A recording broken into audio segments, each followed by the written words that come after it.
Magandang araw mga kaibigan. Isang kwentong muli ang aking ibabahagi sa inyo na tiyak na magbibigay kilig, saya at inspirasyon. Pero kung bago ka pa lamang sa aking channel, ay paki-like po ng video. Paki-click ng subscribe button, pati na rin ang bell icon para lagi kayong updated sa mga paparating ko pang upload.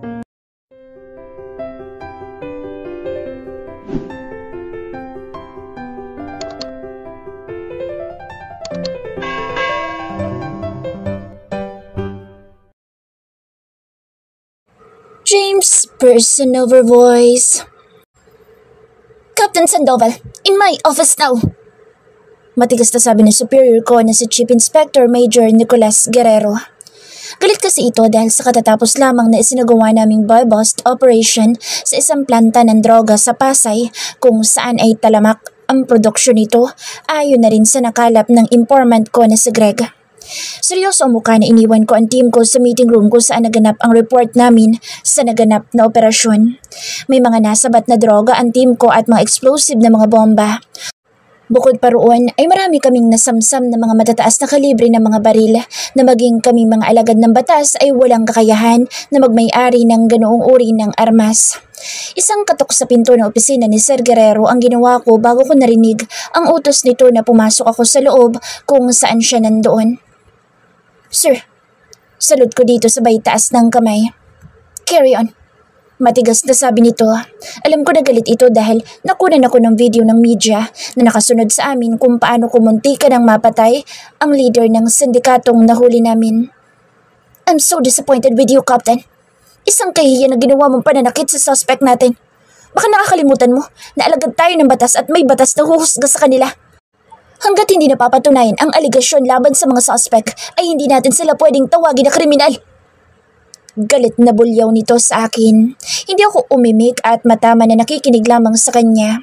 Wala akong balak na sumagot dahil kilala ko ang superior ko na hindi tumatanggap ng paliwanag.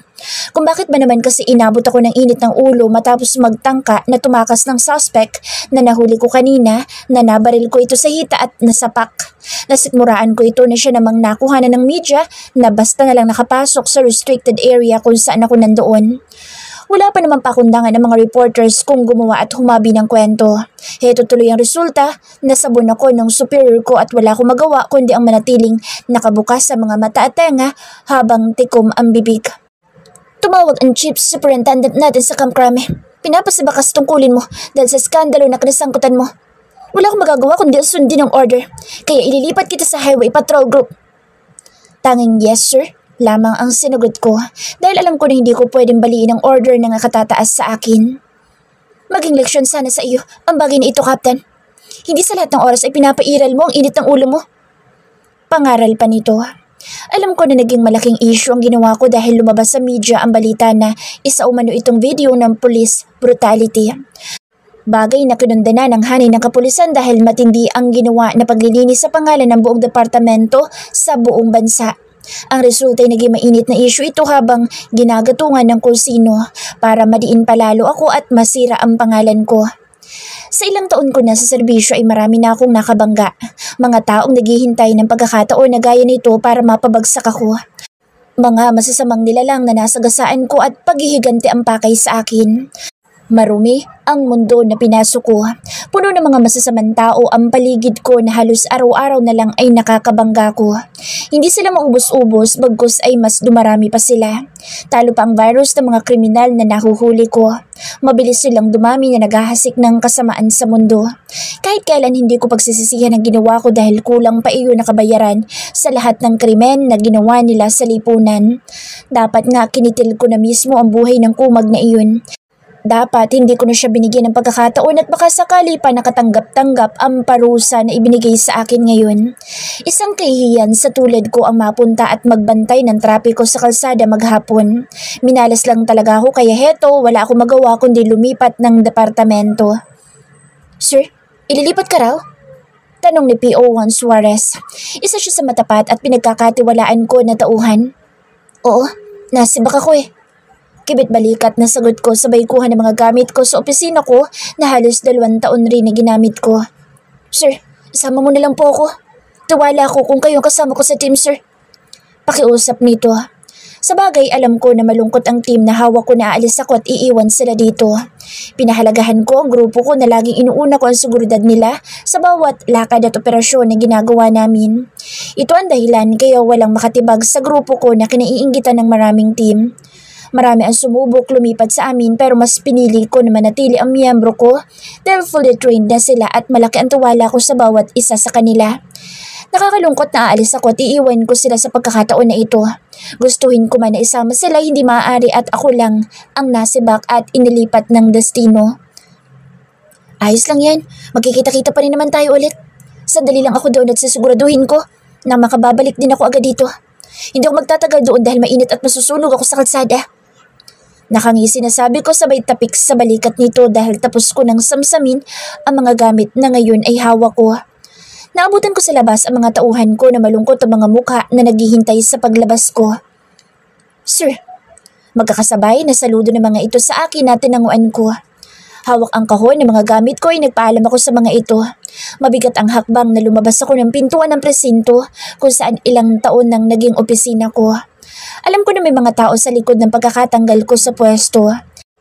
Hindi ako maaaring magkamali dahil naging sensational ang pangyayari na lumabas na video sa balita. Walang lingon-likod na pumasok ako sa sasakyan ko at tuluyan na nilisan ko ang lugar kung saan naging malaking bahagi ng buhay ko sa loob ng ilang taon ko sa serbisyo. Lahat gagawin ko para maging maayos ang lahat. Hindi ko pwedeng hayaan na tuluyang masira ang pangalan na matagal nang pinangalagaan ng aking ama. Pangalan na tanging naging kayamanan nito nang mamatay siya na itinuturing na bayani dahil nawala siya sa amin nang mapaengkwentro ito habang ipinatutupad ang batas. Nangako ako sa sarili ko na pagbabayarin ko ang mga taong sangkot sa pagkamatay ng aking ama. Ilang sindikato na ang napabagsak ko at marami na rin ako nahuli pero hindi natatapos ang lahat doon. Hindi ko pa nahanap ang tunay na salarin sa pagkamatay ng aking ama. Itinuloy ko pa rin ang ginagawa kong pag-iimbestiga. Hindi ko hahayaan na patuloy silang gumala at magkalat ng kasamaan dito sa mundo. Ilang buhay pa ba ang kukunin nila para lang sa sariling kagustuhan? Alam ko na hindi sila titigil hanggat humihinga sila, kaya mga tulad nila ang dapat na binubura at mawala dito sa mundo. Mahigpit ang hawak ko sa manibela dahil bumalik sa akin ang alaala kung paano ko nakita ang walang buhay na katawan ng aking ama nang pumunta kami sa morgue. Napailing ako at pinagpatuloy ang pagmamaneho para mabilis na makarating sa amin. Alam ko na naghihintay na ang mommy ko dahil hindi na naman ako nakauwi kagabi matapos ang halos magdamag na operasyon ng grupo ko. Babalikan ko ang posisyon ko at babawiin ko ang mga tauhan ko na inalis sa akin. Wala man akong magawa sa ngayon pero sisiguraduhin ko na malilinis ko ang pangalan ko na nadungisan ng masasamang alegasyon na lumabas at ikinalat ng media. Mabuti na lang at wala ang mommy ko na makarating ako dito sa bahay dahil sigurado ako na magtatanong ito sa akin at mag-aalala lalo pa at inumaga na naman ako ng uwi. Sigurado ako na napanood na nito sa balita ang viral video kung saan ako ang laman at patuloy na idinidiin ang pangalan ko. Alam ko na walang araw na hindi nag-aalala ang mommy ko sa akin. Ayaw na ayaw niyang pumasok ako sa serbisyo matapos ang pagkamatay ng daddy ko. Nag-iisa kasi akong anak ng mga magulang ko. Pangarap ng mommy ko na maging abogado ako tulad niya pero may ibang plano ang tadhana dahil pumasok ako sa serbisyo kahit patutol dito ang aking ina. Alam ko na natuwa ang daddy ko sa naging desisyon ko dahil ito rin ang gusto at pangarap niya. Ang sumunod ako sa yapak ng aking ama. Siguro ay dahil mag-isa lamang akong anak kaya naipit ako sa kagustuhan ng mga magulang ko.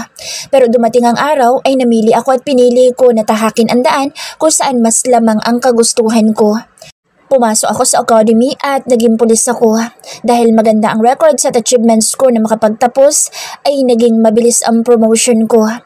Bagay na labis na ikinasiya ng aking ama. Proud na proud siya nang makapagtapos ako at ipinagmamalaki ako sa lahat ng tao sa paligid namin. Masaya kaming namuhay habang pareho naming tinutupad ang sinumpaan sa bayan bilang alagad ng batas. Hindi ko akalain na darating ang isang araw magbabago ang lahat. 3 araw bago tuluyang magretiro ang daddy ko ay napasabak ito sa isang madugong engkwentro nang magkaroon ng barilan sa isang lugar kung saan dumaan ang minamanehong kotse ng aking ama. Bilang alagad ng batas ay tinupad ni Daddy ang tungkulin na iligtas sa mga taong nanganganib ang buhay dahil sa hostage taking na nagaganap sa lugar, dulot ng tangkang pagtakas ng isa sa pinuno ng sindikato na dapat sana'y ililipat lamang ng kulungan. Nakatunog ang mga ito. Plinano ang ginawang pag-ambush sa convoy ng sasakyan na maghahati dito sa Muntinlupa. May malalaking tao sa likod ng insidente na iyon dahil kahit na anong pilit at pag-iimbestiga ko ay wala akong nakuhang impormasyon. Lahat ng pulis na rumesponde sa oras na iyon ay namatay. Nakatakas ang bilanggo na si David Salvacion na hindi pala nito tunay na pangalan. Isang nagngangalang Hermano ang sinasabi na pinuno ng mafia ang gumawa ng paraan para itakas ito. Ililipat dapat ito ng kulungan na nauwi sa barilan hanggang sa hostage taking na siya namang nirespondihan ng daddy ko na nauwi sa pagkasawi nito ng mapuruhan at mabaril sa ulo. Labis ang pagluluksa namin ng aking ina sa pagkawala ng aming padre de pamilya. Nangako ako at sinumpa ko sa puntod ni daddy na hahanapin ko ang mga taong naging dahilan ng kamatayan ng aking ama. Wala silang awa na kumitil ng buhay ng mga inosenteng mamamayan, kaya hindi ko hahayaan na patuloy silang mabuhay ng malaya. 3 taon na ang nakakaraan pero hanggang ngayon ay heto ako, uhaw pa rin sa hustisya at pilit na hinahanap ang tunay na salarin sa pagkamatay ng aking ama. Hindi ako nawawala ng pag-asa na balang araw darating din ang pagkakataon na mahuhuli ko ang mga bumaril sa daddy ko at mabibigyan ko ng hustisya ang pagkamatay niya. Sigurado ako na kung nabubuhay siya ngayon ay masasabon ako nito. Kung bakit ba naman kasi uminit bigla ang ulo ko at nagdilim ang paningin ko nang tangkain na tumakas ng drug lord na nahuli ko. Heto tuloy ang nangyari. Sa kalye, ang bagsak ko. Matapos kumain ay naligo ako at mabilis na pumasok sa kwarto ko. Kailangan ko ng lakas para sa bagong destino ko bukas kaya minabuti ko na matulog at magpahinga. Kinabukasan tulad ng daily routine ko ay maaga na gumising ako at umalis para pumasok sa trabaho.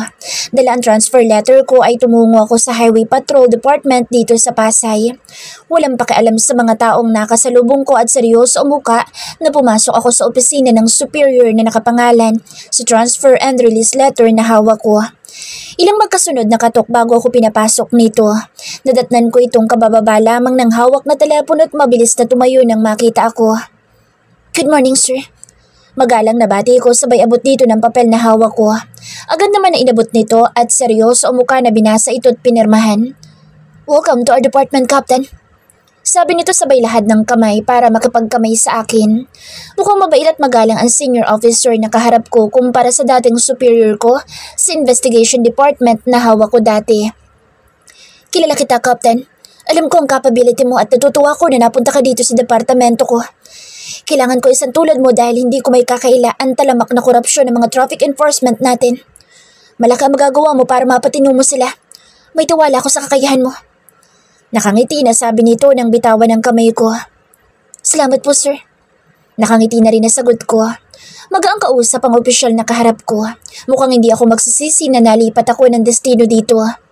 Bueno, heto ang report ng team na hawakan mo. Sabi na nagpakilalang si Chief Inspector Villa. Mabilis na inabot ko ito at binasa. Marami mga naka-red tag na pangalan na ang ibig sabihin ay under supervision dahil sa reklamo ng korupsyon at iba pang kaso na kinasangkutan. Kung gano'y hindi magiging madali ang trabaho ko dahil maraming pasaway at matitigas ang ulo sa team na hawakan ko. Mukhang dito ko magagamit ang kamay na bakal ko para mapatino ang mga kumag na nasa listahan na hawak ko. Sige po, sir. Sabi ko saka sumaludo. Tinawagan nito ang kung sino at isang batang pulis ang pumasok sa opisina nito. Mabilis na lumabas kami matapos magpaalam dahil ito ang maghahatid sa akin sa lamesa kung saan ako naka-assign. Sir, dito po. Sabi ng kasama ko habang nakaturo sa isang pintuan sa pinakasulok. Hindi nakaligtas sa malakas na pakiramdam ko ang mga mata na nakasunod sa akin mula sa mga pulis na nasa hilera ng mga mesa nila. Kaharap ang mga nakabukas na computer.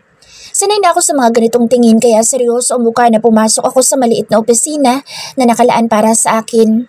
Agad na binuklat ko ang mga dokumento na mataas na nagpapatong-patong sa ibabaw ng mesa ko. Mukhang maraming trabaho na ang naiwan ng dating opisyal na gumamit nito. Hindi lingid sa akin na na-promote ito kaya ako ang pumalit sa posisyon niya dito sa departamento. Mabilis na lumipas ang oras at tanghali na kaya lumabas ako para kumain ng tanghalian. Dito ay nakasabay ko ang dalawang PO1 na sina PO1 Alday at PO1 Maglakwe. Sila nagsilbing guide ko at marami akong natutunan sa pasikot-sikot na detalye dito sa loob ng departamento.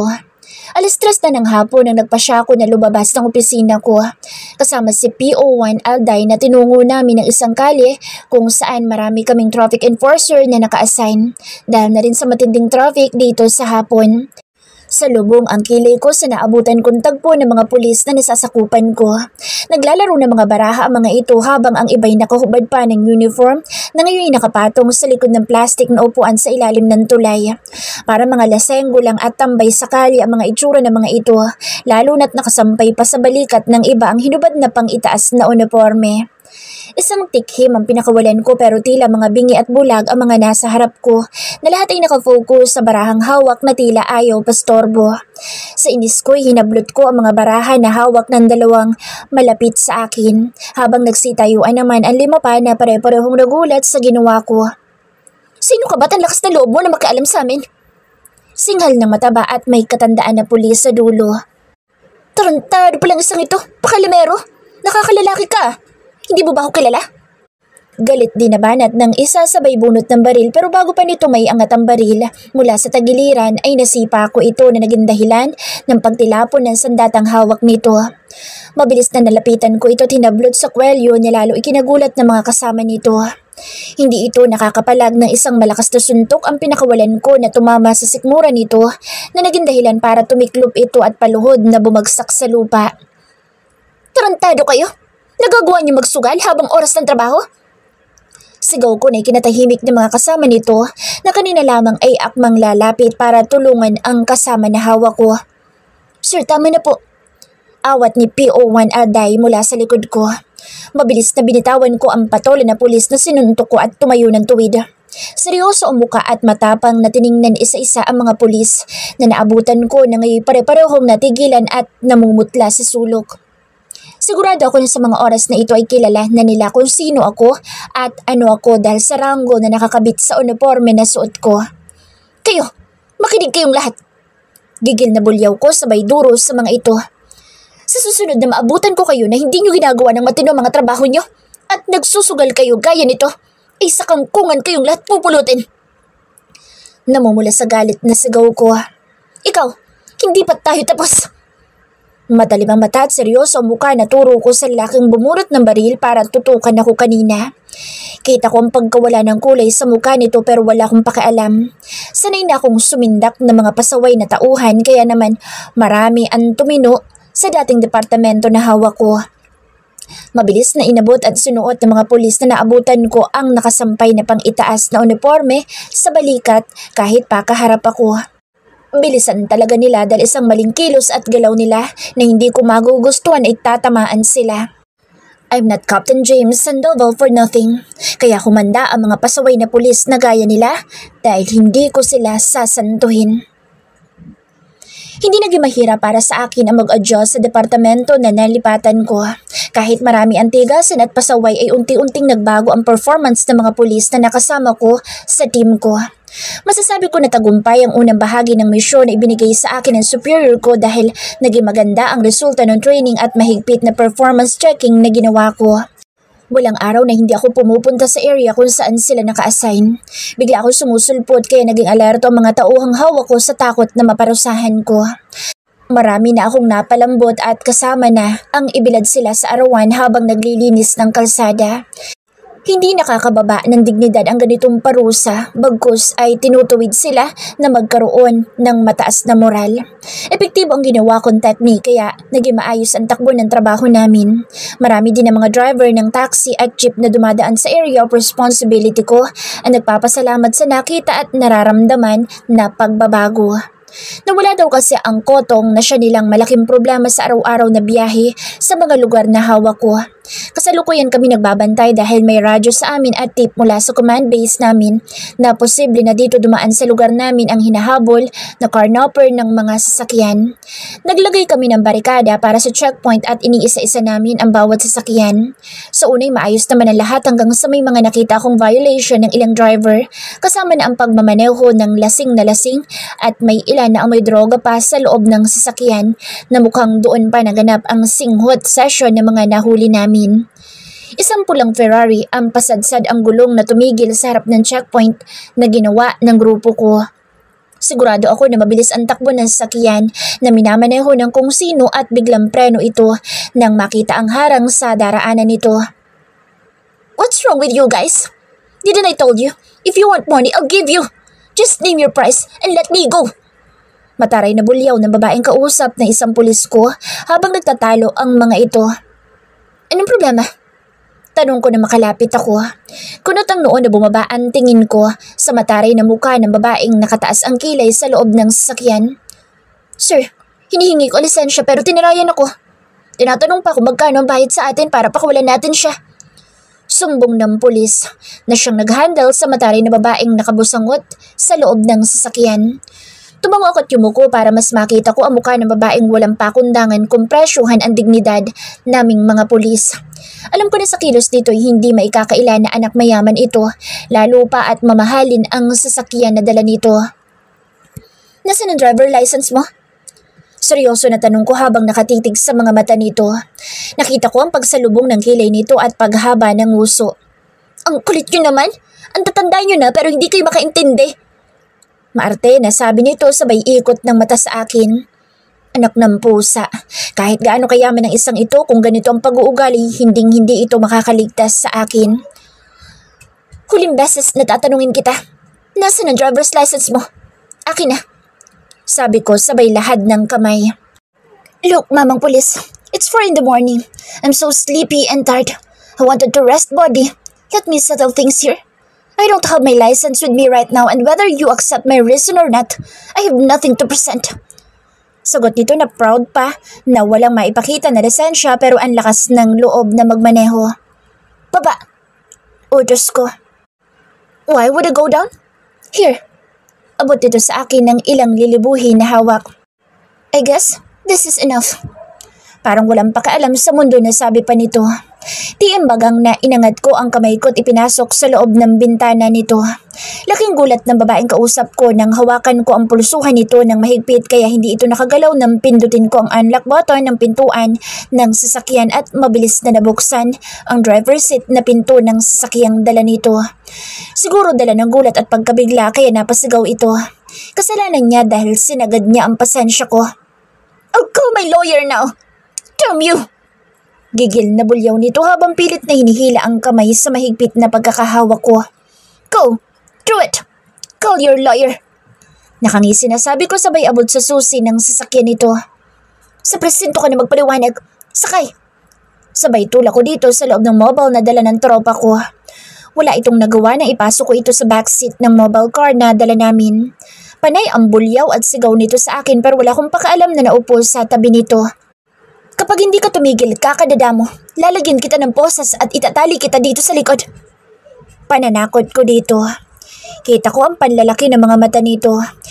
Hindi rin nakaligtas sa mga mata ko ang mga natigilan na tauhan ko nang ipasok ko sa sasakyan na dala namin ang malditang babae habang lahat kami ay nakatanggap ng panlalait mula dito. Napakamaldita na isang ito, kaya dapat lang turuan ng leksyon ng matuto ng tamang asal at disiplina. Hindi porket mayaman siya ihahayaan ko na nabilihin niya ang batas. Hindi pera ang batayan ng batas sa teritoryo ko. Malas niya at hindi ako mukhang pera na gaya ng ibang pulis na nakatagpo niya. Panay ang padyak habang tila nakalunok ng megaphone sa lakas ng pagtungayaw nito sa akin maging sa kasama ko. Kulang na lang magkapira-piraso ang katawan ko sa talim ng dila nito sa panlalait sa akin. Hoy, matandang pangit na pulis. Sinusumpa ko. Susunugin ko yung mabahot marungis na sasakyan na gamit nyo. Pinandilatan pa ako nito bago itinuloy ang panlalait. Tumahimik lang ako at walang pakialam na nakaupo katabi nito sa likod ng sasakyan habang walang tigil na ngumangawa ito. Hiyo, kadiri. Kasalanan mo kapag nangat ang balat ko dahil may surot ang bulok na sasakyan nyo. Bagay nga kayo sa kayang amusing pangit at madungis na pulis na kasama mo. Pareho kayong pangit. Panlalait pa nito habang hila ko sa braso nang makarating kami ng presinto at papasok. Lang yung babae ito, makamatanda sa akin. Kala mo na may uugod-ugod na ako. 32 pa lang ako, malayo sa description niya sa edad ko. Tanggap ko ng pangit ako sa paningin nito dahil galit ito sa akin. Kulang na lang magbuga ito ng apoy at sunugin ako sa galit. Matalim na nga ang dila nito'y matalim pa kung tumitig. Sir, anong kaso ng isang ito? Tanong ng pulis na nag-imbestiga sa babaeng kaharap ko. Driving without license. Coding din ang dalang sasakyan. Nakainom at lasing na nagmamaneho. Bribe dahil sinusuhulan kami ng mga tauhan ko. Paliwanag ko. Hoy Manong, huwag kang sinungalin. Duro nito sa akin saka tumayo na akmang sasampalin ako pero mabilis na nasa luko ang kamay nito. Wala kang ebidensya sa mga ibinibintang mo sa akin. Galit at palaban na bulyaw pa nito. Ba't sinusubukan talaga ako ng isang ito. Ang maikli na pasensya ko. Walang pakundangan na hinawakan ko na mahigpit ang pulsuhan nito at hinatak sa bakanteng selda sa dulo saka mabilis na binitawan nang makapasok ito. Matinis ang boses na nagsisigaw ito habang walang sawa na nilalait kami kasama ang buong paligid ng presinto na pinagdalhan ko dito. Yuck! It's so dirty here! Ang baho pa! Ano ba? Palabasin mo ako dito, Manong, na matanda at pangit na pulis! Sigaw ulit nito. Kulang na lang ay magtakip ako ng tenga sa ingay at sigaw ng babae sa kulungan. Sir, nakuha ko na po ang identity niya. Bella Romualdez. Talagang bigatin, sir, ang isang iyan. Komento ng pulis na kausap ko. Wala akong pakaalam kung gaano pa siya kayaman. Kahit sabihin pa niya na pag-aari niya ang buong Pilipinas ay hindi siya makaliligtas sa akin. Lumabag siya sa batas kaya dapat lang napagbayaran niya iyon. Kung sana'y naging mabait pa siya kanina habang nakikiusap ay baka pinagbigyan ko pa siya. Umiiling na tumalikod ako dahil walang tigil na gumagawa ang babaeng dinala ko rito sa presinto. Siguro kung totoo ang sumpa ay maaga na akong namaalam dito sa mundo dahil sa talas ng dila nito. Bella Romualdez, ha? Sige, sigaw pa. Pero hindi mo mababago ang katotohanan na nasa loob ka ng malamig na rehas na panay ang pintas at lait mo. Naiiling na bulong ko, saka naglakad palabas para balikan ang team ko. Bella's person over voice. It's getting late, but still hindi ako makaalis dito sa bar kung saan ako nakipag-party sa mga kaibigan ko. Mga lasing na kasi ang mga loka-loka pero heto, daig ko pa ang may alaga ng mga bata dahil hinihintay ko ang mga sundo nila. Pero walang dumating kahit na isa. Hindi ko naman pwedeng iwan silang lahat dito sa bar dahil kanina pa panay ang lapit ng kung sino-sino sa amin na mga mukhang chararat na bagong labas yata sa lungga. Kaya excited na nakipag-party, kaya lumaklak ng husto at nagkakalat dito sa lugar kung nasaan kami. Ewan ko ba naman kasi kay Elena kung bakit dito pa naisip na pumasok. Dati-rati naman ay sa high-end bar kami kung magkalat pero naisip ni JB na subukan na pumasok sa pipitsugin na bar na ito. Dahil sumang-ayon si Conan at Aislinn, wala ako nagawa kundi pumasok sa maingay, mausok at nakakadiri na lugar na ito. Pogi naman niya. Malakas na sabi ni Conan. Sinundan ko ng tingin ang lalaki na inginuso ng kaibigan ko pero napangiwi na lamang ako nang makita ko kung anong itsura nito. Ang hirap talaga ng lasing dahil kahit mukhang hindi naliligo ay mabango at yummy sa tingin ng kasama ko. Wala pa ba mga sundo niyo? Nangangati na ako. Mataray na tanong ko. Gusto ko nang umuwi at maligo dahil pakiramdam ko'y kumapit na sa balat kong usok at halo-halong amoy na nalalanghap ko. Kainis lang na kailangan ko pa sumigaw para makausap si Cheche dahil ang ingay sa lugar. Kung bakit kasi sumama pa ang demure na ito na daig pa ang bagong labas sa kumbento pero heto, nauna pang nalasing dahil hindi naman umiinom pero natukso ni Elena dahil sa isang dare na hindi na natanggihan. Inaantok na ako. Reklamo din ni Cheche na sinapu ang mukha dahil mukhang matindi pa rin ang epekto ng alak dito. Ay naku, next time huwag niyo ako isasama sa ganitong lugar. Kung gusto niyo umulit kayo na lang. Hindi ko gusto ang mga tingin ng grupo ng mga kalalakihan sa direksyon namin ng mga kaibigan ko. Daig pa nila ang mga gutom na leon na handang lapain kami basta nakakita sila ng pagkakataon. It's fun, right? Let's drink more! Sigaw ng lasing na si Conan. Ay, nagtitimpa ako dahil lasing na mga kaibigan ko. But it doesn't mean na mahaba ang pasensya ko. Tumakas ako sa mga bodyguards ko para magliwaliw at magsaya, hindi para ma-stress sa mga pasaway na kasama ko na mukhang na-enjoy ng husto ang lugar na ito. We are all rich and wealthy, but this is the first time na pumasok kami sa ganitong lugar. It's Elena's idea actually, at dahil natalo ako sa dare, dahil hindi ko natakasan noong isang gabi ang bodyguard ko, ay hindi ako pwedeng magreklamo sa challenge na dare sa amin ni JB. Hey handsome, how much should I pay if I take you home tonight? Nakangisi at alam ko na nagloloko na tanong ni Conan sa waiter na lumapit sa amin para alisin ang mga baso at inumin sa table namin. Kung sa usual na bar na pinuntahan namin ay matatawa pa ako kay Conan, but not this time. I know she has something in her mind, but I don't like the idea na sasama siya sa estranghero na dito namin biningwit at nadala sa biro niya. Yuck! Shut up! Sabat ni Aislinn. Isa pa itong sosyalera na lasing na ito. May payoki-yoki pa siya pero nagsaya naman ang husto kanina. Let's go home mga guys. It's getting late. Kahit paano pala ay may sense pang utak ni Cheche dahil sa amin lahat siya lang ang may matinong sinabi. Can we drink more? Andaya nyo ha? I dare you guys to stay here till morning, but look, all of you rushing home. Namumungay ang mga mata na sabi ni JB. Kanina pa nakakunot ang noo ko at sa lubong ang kilay. Konti na lang talaga ilalayasan ko na sila. It's past 3 and still, nandito pa ako. Paano na lang kapag nalaman ni Lolo na wala ako sa room ko, di lalong mas malaki magiging problema ko. Kung kasya lang silang lahat sa sasakyan ko, ihahatid ko na sila. But since 2-seaters lang ang new car ko, ay imposible na magawa ko iyon. Let's go! Bigla na lang tumayo si Elena na walang pakialam kung sumuray-suray ito. Bakit? Nandiyan na ba ang sundo mo? Nakataas ang kilay na tanong ni JB dito. Sumimangot lang si Elena at ibinagayway ang kamay. Hello, sisi. May taxi ano? Papatid na ako kasi naman mamantalang makinis na legs ko sa mga kagat ng pesteng lamok dito. Shit, matalino naman pala si Elena kahit lasing na. Bakit ba hindi ko agad naisip iyon? Di sana'y kanina pa kami nakauwi na kaming lahat. Guys, get up. Let's go. Mabilis na tumayo si JB na dinampot ang clutch bag sa ibabaw ng mesa, saka hinatak patayo si Conan. Papangit ang mga lalaki dito. Wala man ako nagustuhan. Reklamo ni Conan. Lasing na talaga ito. Kanina lang may lalaki mukhang taga-kanto ang gwapo sa paningin nito pero ngayon, heto siya, panay ngawa at reklamo na wala siyang nagustuhan.